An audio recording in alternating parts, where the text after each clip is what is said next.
નમસ્કાર, હું હિરલ પરમાર અને આપ જોઈ રહ્યા છો નિર્ભય ન્યૂઝ। લોકસભાની ચૂંટણીને ધ્યાને રાખીને દેડિયાપાડાના ધારાસભ્ય ચેતર વસાવા હવે ઠેર ઠેર પ્રચાર પ્રસાર કરી રહ્યા છે। ત્યારે આજરોજ તેઓ આદિવાસી સમાજની ચિંતન શિબિર લીંબડી ખાતે ઉપસ્થિત રહ્યા હતા, જ્યાં તેમણે જનતાને સંબોધન કર્યું હતું।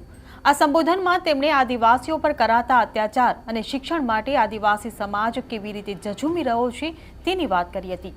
ત્યારે સમાજને આગળ લાવવા માટે તેમણે આદિવાસીઓને આહવાન કર્યું હતું। શું આહવાન કર્યું તે સાંભળો। નગ્ન પરેડ કરાવવામાં આવે છે, જુલુસ કાઢવામાં આવે છે। આપણા બાજુના રાજ્યમાં આદિવાસી સમાજના મજદૂર પર જાહેરમાં મૂત્ર વિસર્જન કરવામાં આવે છે। આજે આદિવાસી સમાજના મહિલા રાષ્ટ્રપતિ હોય, બંધારણીય વડા હોય, છતાં પણ એમને કોઈ જગ્યાએ પોતાના સંસદ ભવનના ઉદ્ઘાટનમાં પણ એમને આદિવાસી હોવાના નાતે આમંત્રણ નથી મળતું। આ સત્ય હકીકત છે ને દુઃખની વાત છે આપણા માટે।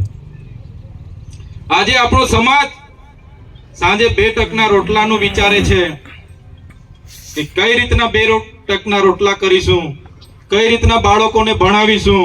ખૂબ સરસ એક નાની દીકરીએ શિક્ષણની વાત કરી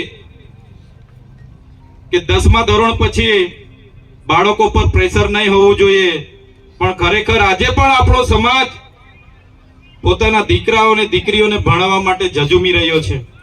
શિક્ષકો નથી, શાળાઓ નથી, આંગણવાડીઓ નથી, એ આપણી વાસ્તવિકતા છે। છતાંય એક જવાબદાર નાગરિક તરીકે તમામ માતા બહેનોને વડીલોને વિનંતી કરું છું કે આપણે બધા 2 રોટલી ઓછી ખાઈશું, પણ આપણા બાળકોને આપણે ભણાવવાનું છે, ભણાવવાનું છે ને ભણાવવાનું છે। શિક્ષણ એક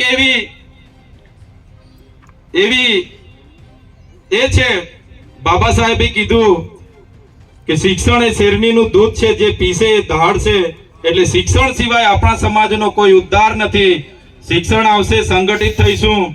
આજે અમે જે રીતના અમારા પરિવારે, અમારા માતા પિતાએ જે રીતના અમને ભણાવ્યા ગણાવ્યા, અને આજે તમારી વચ્ચે આટલી નાની ઉંમરમાં ત્યાંના લોકોના આશીર્વાદ થકી જ્યારે ધારાસભ્ય તરીકે ઉપસ્થિત થયા છે, ત્યારે અમને પણ ખૂબ મોટો ગર્વ થાય। માત્ર ને માત્ર ભણ્યા અને શિક્ષણ મળ્યું ત્યારે આજે તમારી વચ્ચે અમે ઉપસ્થિત થયા છે। તો મિત્રો, વધારે વિશેષ નથી કહેવાનું, પણ ચોક્કસપણે આવી ચિંતન શિબિરો થવી જોઈએ, પૂરા આદિવાસી ઇલાકામાં થવી જોઈએ। અહેવાલ તમને કેવો લાગ્યો તે અમને કમેન્ટ બોક્સમાં લખીને ચોક્કસથી જણાવશો। જો વિડીયો પસંદ આવ્યો હોય તો વિડીયોને લાઇક, શેર અને અમારી ચેનલ નિર્ભય ન્યૂઝને સબસ્ક્રાઇબ કરવાનું ભૂલશો નહીં। આભાર।